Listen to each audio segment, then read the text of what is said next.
I used to admire men like Roy Moore, because I loved everything about church, the off-key a cappella rendition of Onward, Christian soldiers, the typos in the bulletin, the ladies who smelled like Aquanet with little round rouge circles on their cheeks, and, yes, men like Moore who said long prayers and ran the show. This changed one hot summer day when I needed a ride home from Vacation Bible School.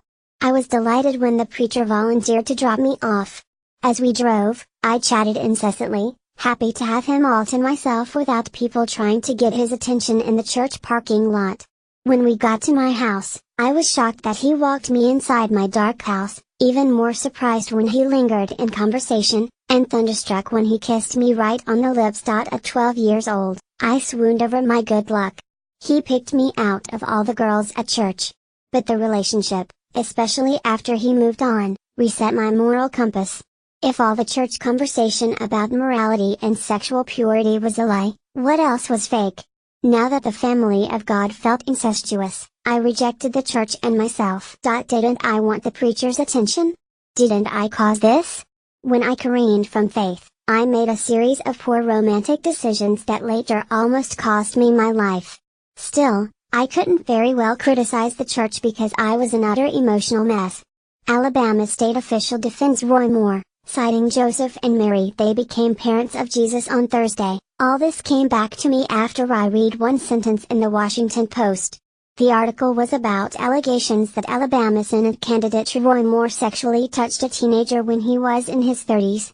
A sentence from Lee Korfman, who was 14 at the time, jumped out at me. I felt responsible, she said. I swallowed back tears as I read the rest. I felt like I had done something bad.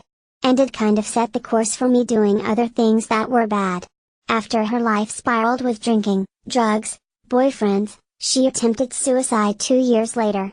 In fact, she didn't come forward earlier because she worried that her 3 divorces and poor financial history would make people doubt her story. One thing that 2017 has given us is a clearer picture of who's targeted for sexual abuse and what it does to victims.